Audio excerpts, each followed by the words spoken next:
अनुपमा ने सुबह उठते ही राज को बताया कि रात में जब वो सो चुके थे तो मामा जी का फ़ोन आया था कि वो कल घर आ रहे हैं। राज ये जानकर हैरान हो गया कि सालों पहले जिस मामा जी ने उससे रिश्ता तोड़ लिया था वे अचानक यहाँ क्यों आ रहे हैं। क्या उन्हें हमसे कोई काम है या उनके दिमाग में फिर से टूटे हुए रिश्ते को जोड़ने की बात आ गई है। इसी उधेड़-बुन में पड़ा राज अतीत की यादों में खो गया। राज को याद आया कि जब इंजीनियरिंग का कोर्स करने के लिए उसे दिल्ली जाना पड़ा था तो मम्मी पापा ने हॉस्टल में रखने के बदले उसे मामा जी के यहाँ रखना ज़्यादा बेहतर समझा था। उस समय मामा जी की शादी को 2 साल ही बीते थे। उनका एक बच्चा था। राज ने इंजीनियरिंग पास कर ली थी, उसकी भी शादी हो गई। अब तक मामा जी के 3 बच्चे हो चुके थे, जबकि राज के शादी के 5 साल बाद तक कोई बच्चा नहीं हुआ और मामी जी तो अगले बच्चे की तैयारी में थी। राज और अनुपमा एक बच्चे को गोद लेना चाहते थे और मामा जी चाहते थे कि उनके आने वाले बच्चे को वो गोद ले लें। मामा के इस प्रस्ताव में राज के माता पिता की भी सहमति थी, लेकिन राज व अनुपमा इस पक्ष में नहीं थे कि मामा के बच्चे को गोद लिया जाए। इस बात को लेकर मामा और भांजे के बीच का रिश्ता टूट गया। इसीलिए आज तक मामा ने अपनी शक्ल उनको नहीं दिखाई। राज अपने एहसान का बदला चुकाने के लिए या समझो रिश्ता बनाए रखने के लिए बहाने से मामा के बच्चों को उपहार भेजता रहता था। मामा ने उसके भेजे महंगे उपहारों को कभी लौटाया नहीं, पर बदले में कभी धन्यवाद भी लिखकर नहीं भेजा। अतीत की यादों से निकलकर राज तैयार होकर अपने दफ्तर चला गया। शाम को राज दफ्तर से लौटा तो देखा अनुपमा बहुत ही ज़्यादा परेशान थी। उसके चेहरे पर एक अजीब सी मायूसी छाई थी। अपने दोनों बेटों अरुण और वरुण को वहाँ न पाकर वो और भी घबरा सा गया। हालांकि राज समझ रहा था, पर क्या पूछता, जवाब तो वो भी जानता ही था। अनुपमा चाह रही थी कि वो दोनों बेटों को कहीं भेज दे ताकि मामा जी की नीयत का पता चल जाए, उसके बाद बेटों को बुलाए। राज इसके लिए तैयार नहीं था। उसका मानना था कि बच्चे जवान हो रहे हैं, उनसे किसी बात को छिपाया जाना ठीक नहीं है। इसीलिए अनुपमा के लाख मना करने के बाद भी राज ने अरुण और वरुण को बता दिया कि कल यहाँ मेरे मामा जी आ रहे हैं। दोनों बच्चे पहले तो ये सुनकर हैरान रह गए कि पापा के कोई मामा जी भी हैं, क्योंकि उन्होंने आज तक तो केवल दादाजी को ही देखा है, पर दादी के भाई का तो घर में कभी जिक्र भी नहीं हुआ। उसके बाद तो अरुण और वरुण ने अपने पापा के सामने प्रश्नों की झड़ी लगा दी कि मामा जी का घर कहाँ है, उनके कितने बच्चे हैं, क्या क्या करते हैं, क्या मामा जी के बच्चे भी आ रहे हैं। राज बेहद संभल कर बच्चों के हर सवाल का जवाब देता रहा। अनुपमा परेशान होकर बेडरूम में चली गई। अनुपमा और राज दोनों ही रात भर ये सोचकर परेशान होते रहे कि पता नहीं मामा जी क्या करने आ रहे हैं और कैसा व्यवहार करेंगे। कहीं वो फिर से कुछ उल्टा पुल्टा करने की कोशिश न करें, जिसका असर हमारे बच्चों पर पड़े। सुबह अनुपमा ने अरुण और वरुण को ये कहकर स्कूल भेज दिया कि तुम दोनों की परीक्षा नज़दीक है, दोनों स्कूल जाओ। इधर राज मामा जी को लेने स्टेशन गया और अनुपमा दोपहर का खाना बनाने के लिए रसोई में चली गई। अनुपमा ने सारा खाना बना लिया, लेकिन राज मामा को लेकर अभी तक नहीं लौटा था। वो अभी यही सोच रही थी कि दरवाजे की घंटी घनघना उठी और इसी के साथ उसका दिल धक से कर गया। राज ही था। पीछे पीछे मामा जी अकेले आ रहे थे। अनुपमा ने उनके पांव छुए। मामा जी ने हाल चाल पूछा, फिर आराम से बैठ गए और सामान्य बातें करते रहे। उन्होंने चाय पी, खाना खाया। कोई लड़ाई वाली ही बात ही नहीं, कोई शक की बात नहीं लग रही थी। ऐसा लग रहा था मानो उनके बीच कभी कोई लड़ाई थी ही नहीं। अनुपमा जितना पहले डर रही थी, उतना ही वो अब निश्चिंत हो रही थी। खाना खाकर बिस्तर पर लेटते हुए मामा जी बोले, पता नहीं क्यों कुछ दिनों से तुम लोगों की बहुत याद आ रही थी, लेकिन क्या करूं, घर में बच्चों की वजह से घर के बाहर निकलने का समय ही नहीं मिलता। लेकिन जब मुझसे रहा नहीं गया तो बच्चों से मिलने चला आया। सोचा इसी बहाने यहाँ अपने राहुल के लिए लड़की देखनी थी, वो भी देखाऊंगा। फिर हंसते हुए बोले, आधा दर्जन बच्चे हैं, अभी से शादी करना शुरू करूंगा, तभी तो रिटायर होने तक सबको निपटा पाऊंगा। अनुपमा ने देखा कि मामा जी की बातों में कोई वैर भाव नहीं था। वो एकदम ही साधारण तरीके से बात कर रहे थे। उनके अंदर कोई जलन दिखाई नहीं दे रही थी। लेकिन मामा जी के अंदर क्या छुपा हुआ है, ये तो कोई नहीं जानता। ये बात तो सिर्फ मामा जी ही जान सकते हैं। राज भी अनुपमा को देख रहा था, मानो कह रहा हो, देखो हम बेकार ही डर रहे थे। अरे तुम्हारे दोनों बच्चे कहाँ हैं? क्या नाम है उनके? अरुण और वरुण, राज ने बताया। स्कूल गए हैं, वे तो जाना ही नहीं चाह रहे थे। कह रहे थे मामा जी से मिलना है, इसीलिए कार से गए हैं ताकि समय से घर आ जाएं। अच्छा, तुमने अपने बच्चों को गाड़ी भी सिखा दी? Very good. मेरे पास तो गाड़ी है ही नहीं, बच्चे सीखेंगे क्या? शादियाँ कर लूँ यही गनीमत है। मैं तो कॉन्वेंट स्कूल में भी बच्चों को नहीं पढ़ा सका। अगर तुम मेरे एक भी बच्चे को। मामा जी इतना कहकर रुक गए, पर अनुपमा और राज का हंसता चेहरा बुझ सा गया। अनुपमा वहाँ से उठकर बेडरूम में चली गई। कब आ रहे हैं बच्चे? मामा जी ने बात पलट दी। आने वाले होंगे। राज इतना ही बोले थे कि घंटी बज उठी। अनुपमा दरवाजे की तरफ लपकी। अरुण और वरुण ही थे। मामा जी आ गए। दोनों ने अंदर कदम रखने से पहले माँ से पूछ लिया, और कमरे में कदम रखते ही पापा के साथ एक अजनबी को बैठा देखकर उन्हें समझते देर नहीं लगी कि यही है मामा जी। नमस्ते मामा जी। दोनों ने उनके पैर छू लिए। राज ने हंस के कहा, मामा जी मेरे बेटे अरुण और वरुण हैं। वाह, कितने बड़े लग रहे हैं दोनों। कद में बाप से ऊंचे निकल रहे हैं, और शक्लें भी इनकी कितनी मिलती हैं। इसके आगे मामा जी नहीं बोले। मामा जी मैं आपके लिए आइसक्रीम लाया हूँ। मम्मी ये लो ब्रिक। वरुण ने अनुपमा को ब्रिक पकड़ा दी। अच्छा, तुम्हें कैसे पता कि मामा जी को आइसक्रीम अच्छी लगती है? राज ने पूछा। पापा, आइसक्रीम किसे अच्छी नहीं लगती? वरुण बोला। अनुपमा ने सबको प्लेटों में आइसक्रीम पकड़ा दी। उसके बाद मामा जी ने दोनों बच्चों से पूछना शुरू किया कि कौन सी क्लास में पढ़ते हो, क्या क्या पढ़ते हो, किस स्कूल में पढ़ते जाते हो, वहाँ क्या खाते हो। बस मामा जी, अब आप आराम कर लें। अनुपमा ने उठते हुए कहा, अरुण और वरुण तुम दोनों कपड़े बदल लो, मैं तुम्हारे कमरे में ही खाना लेकर आती हूँ। मामा जी आप अभी रहेंगे ना हमारे साथ? वरुण ने उठते उठते पूछ ही लिया। हाँ, 3-4 दिन तो रहूँगा ही। अनुपमा के साथ अरुण और वरुण अपने बेडरूम की तरफ चले। अनुपमा रसोई में जाने लगी तो मामा जी ने अचानक राज से कुछ ऐसा कहा जिसकी राज और अनुपमा ने कल्पना भी नहीं की थी। उन्हें इसी बात का डर था। मामा जी ने राज से कहा, वरुण को ही एडॉप्ट किया था ना तुम लोगों ने? राज सकपका गया। तभी मामा जी ने फिर कहा, दोनों को देखने में बिल्कुल नहीं लगता कि इनमें से एक गोद लिया हुआ है। मामा जी ने फिर एक बार वही बात दोहराई। मामा जी आप ये क्या बोल रहे हैं? चुप हो जाइए। राज ने हैरत से मामा जी को देखा। आपको ऐसा नहीं बोलना चाहिए था, वो भी बच्चों के सामने। बच्चे मामा जी की बात सुनकर रुक गए थे। अनुपमा के चेहरे पर हवाइयाँ उड़ रही थी। वरुण तो सन्न ही रह गया। अरुण को जैसे होश सा आया। मम्मी, मामा जी किसकी बात कर रहे हैं? और आपने वरुण को गोद लिया है क्या?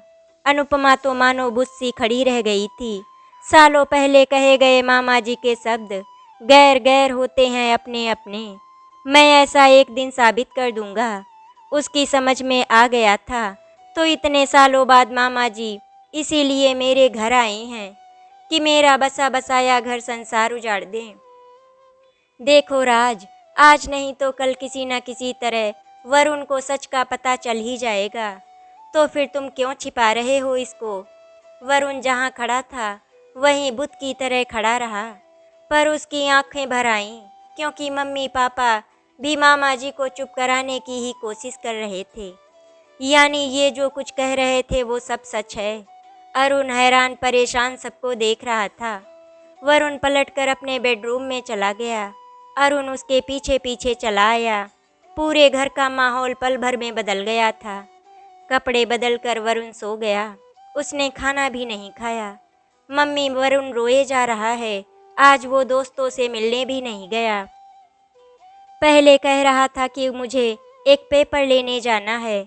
अनुपमा की हिम्मत नहीं हुई वरुण से कुछ भी पूछे। रात के खाने के लिए अनुपमा ने ही नहीं चाहा कि वरुण व अरुण मामा जी के पास बैठकर खाना खाएं। मामा जी टीवी देखने में मस्त थे। ऐसा लग रहा था कि उनका मतलब हल हो गया। राज भी ज़्यादा बात नहीं कर रहा था। उसे ध्यान आ रहा था उस झगड़े का जो मम्मी पापा मामा मामी से उनके साथ किया था। दरअसल वे चाहते थे कि हमारा बच्चा नहीं हुआ तो मामी के छोटे बच्चे को गोद ले लें, पर अनुपमा चाहती थी कि हम उस बच्चे को गोद लें जिसके माता पिता का पता ना हो, ताकि कोई चांस ही ना रहे कि बच्चा बड़ा होकर अपने असली माता पिता की तरफ झुक जाए। वो ये भी चाहती थी कि जिसे वो गोद ले वो बच्चा उसे ही अपनी माँ समझे। राज ये भी समझ रहा था कि मामा जी की नज़र उसके और अनुपमा के पैसों पर थी। उन्हें राज और अनुपमा से तो कोई मतलब ही नहीं था। मामा जी बहुत ही लालची किस्म के इंसान थे। उन्हें लग रहा था कि उनका एक बच्चा भी अगर मेरे घर आ गया तो बाकी के परिवार का मेरे घर पर अपने आप ही हक हो जाएगा। उसे आज भी याद है जब मामा जी की हर चाल नाकाम रही तो खींचकर वो चिल्ला पड़े थे, अपने लोगों को दौलत देते हुए ऐतराज है पर गैरों में बांटकर खुश हो। तो जाओ, आज के बाद हमारा तुमसे कोई वास्ता नहीं। मामा जी जब अंतिम बार मिले थे तो उन्होंने हमसे कहा था, कान खोलकर तुम दोनों सुन लो, गैर गैर होते हैं और अपने अपने ही। और मैं एक दिन ये साबित कर दूंगा। और आज मामा जी यही साबित करने आए हैं। लगता है वरुण को गैर साबित करके ही जाएंगे, लेकिन मैं मामा जी की ये इच्छा पूरी नहीं होने दूंगा। सोचता हुआ राज करवट बदल रहा था। उधर अनुपमा की आंखों से नींद जैसे गायब थी। जब उससे रहा नहीं गया तो उठकर वो वरुण के कमरे की तरफ चल दी। उसका अंदाजा सही था, वरुण जाग रहा था, अरुण भी जागा हुआ था। तू पागल है वरुण, अरुण बोला। मामा जी ने कहा और तूने उसे सच मान लिया। मामा जी हमारे ज़्यादा अपने हैं या मम्मी पापा? अनुपमा के पीछे राज भी आ गए। दोनों वरुण के कमरे में अपराधियों की तरह आकर बैठ गए। अनुपमा ने वरुण को देखा। उसकी आंखें भरी हुई थी। वरुण, तूने खाना क्यों नहीं खाया? वरुण कुछ नहीं बोला, बस माँ की नज़रों में देखता रहा। ऐसे क्यों देख रहा है वरुण? मैं क्या गैर हूँ तेरे लिए? अनुपमा के ऐसा बोलते हुए ही रो पड़ी। अनुपमा के शब्दों में अपनापन और रौब दोनों थे। मम्मी हूँ मैं तेरी, तुम्हें पता है ना। कोई भी उठकर कुछ कह देगा और तू मान लेगा। तुझे मेरी बात पर यकीन नहीं है। उसकी बात सुन रहा है जो सालों बाद अचानक उठकर चला आया। बेटे, अगर हम तेरे माता पिता न होते तो क्या तुम्हें इतनी प्यार से रखते? क्या हमने तुम्हें कभी महसूस होने दिया कि हमने तुम्हें अरुण से कम चाहा है? अनुपमा के आंसू रुक ही नहीं रहे थे। वो बोले जा रही थी और रोए जा रही थी। फिर गुस्से में राज की तरफ देखकर बोली, तुम्हारे मामा जी को किसी का बस्ता घर देखकर खुशी नहीं होती। कहीं भी उल्टी सीधी बातें बोलने लग जाते हैं। मालूम नहीं कब जाएंगे वो हमारे घर से। वरुण नजरें झुकाए आंसू टपकाता रहा। उसका चेहरा बन गया और बिगड़ रहा था। उसे समझ नहीं आ रहा था कि अचानक तूफान कहाँ से आ गया। कभी सपने में भी नहीं सोचा था कि जीवन में इस तरह के किसी तूफान का सामना करना पड़ेगा। बेटे, मैं कभी तुम्हें नहीं बताता, पर आज स्थिति ऐसी है कि बताना ही पड़ेगा, राज ने कहा। अगर हम तुम्हें पराया जानते तो मैं अपनी वसीयत में सारी प्रॉपर्टी, बैंक बैलेंस सब कुछ तुम तीनों के नाम नहीं करता। और मैंने भी अपनी वसीयत में अपने हिस्से की सारी प्रॉपर्टी तुम दोनों के नाम ही कर दी है, ताकि कभी भी झगड़ा ना हो सके। हमारे किसी बेटे का अगर कभी दिल बदल भी जाए तो कानूनी फैसला ना बदले। अनुपमा बोली, तुम मामा जी की बातों पर ध्यान मत दो बेटे, वरुण खामोशी से दोनों की बातें सुन रहा था। उसे लगा कि अगर वो कुछ भी बोला तो सिर्फ रुलाई ही बाहर आएगी। सुबह अनुपमा ने अरुण को झकझोरा तो उसकी नींद खुली। वरुण कहाँ है? अनुपमा की आवाज में घबराहट थी। कहाँ है मतलब? वो तो यहीं सो रहा था। अरुण बोला। बाथरूम में होगा ना? अरुण ने अधमुंधी आंखों से कहा। कहीं नहीं है वो, पूरा घर छान लिया है मैंने। अनुपमा लगभग चीख रही थी। तू सोता रहा और तेरी बगल से उठकर वो चला गया। बदतमीज, तुझे पता ही नहीं चला। मम्मी, मुझे क्या पता। मम्मी, आप बेकार परेशान हो रही हैं। यही होगा, मैं देखता हूँ। अरुण झटके से बिस्तर से उठ गया, पर मन ही मन वो भी डर रहा था कि कहीं मम्मी की बात सच ना हो। कहीं घूमने निकल गया होगा। आज रविवार जो है, आ जाएगा। राज ने अनुपमा को बहलाया, पर वो जानता था कि वो खुद से भी झूठ बोलकर तसल्ली दे रहा है। अनुपमा का देर से मन में रुका गुब्बार सहसा फूट पड़ा। वो फफक पड़ी।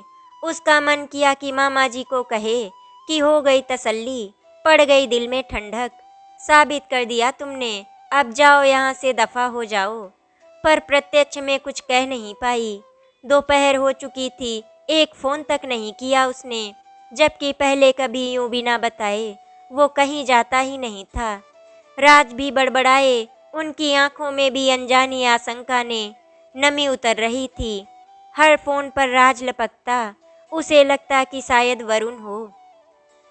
अनुपमा की आंखों में एक उम्मीद जाग जाती और वो फौरन ही बुझ जाती। इस बीच मामा जी अपने घर वालों से फोन पर लंबी बातें करके हंसते रहे। साफ लग रहा था कि वो इन दोनों को चिढ़ा रहे थे। अंधेरा हो गया, पर अरुण खाली हाथ लौटा। उसका चेहरा उतर गया था। वो सोच रहा था कि वरुण कितना बेवकूफ़ है। कोई कुछ कहेगा तो हम उसे सच मान लेंगे। तभी मामा जी की आवाज़ सुनाई दी। आजा आजा मेरे बेटे आजा। बैठ। अनुपमा और राज अरुण बाहर के दरवाजे की तरफ लपके। वरुण मामा जी के पास बैठ रहा था। कहाँ रहा सारा दिन? कहाँ घूम के आया? पानी पिएगा? अनुपमा, बेटे इसे पानी दे, थका हारा आया है। मामा की आवाज़ में चटकारे लेने वाला स्वर था। अनुपमा तेजी से वरुण की तरफ आई और उसे बाह से पकड़कर मामा जी के पास से हटा दिया। कहाँ गया था? अनुपमा चीख कर बोली थी। बता के क्यों नहीं गया? ऐसे जाते हैं क्या? और गुस्से से भरकर उसे थप्पड़ मारने लगी। फिर फपक फपक कर खुद रो पड़ी। वरुण, तेरा गुस्सा मम्मी पर था ना, तो मुझे क्यों नहीं बताकर गया? अरुण बोला। मैंने तेरा क्या बिगाड़ा था? ऐसे भी कोई चुपचाप निकलता है घर से। हम क्या इतने पराए हो गए? राज की आवाज़ भी भर्राई हुई थी। सभी की दबी संवेदनाएं फूट पड़ी थी। मामा जी, आप कुछ कह रहे थे, कहिए ना। वरुण ने अपने आंसू पोंछे, पर अनुपमा ने पीछे से वरुण को खींच लिया। पागल सी हो गई थी अनुपमा, कुछ नहीं कह रहे थे। तू जा अपने कमरे में, जो कुछ सुनना है मुझसे सुनना। मैं तेरी माँ हूँ, ये तेरे पिता हैं और ये तेरा भाई, बस बात खत्म। राज अनुपमा को पकड़ रहा था।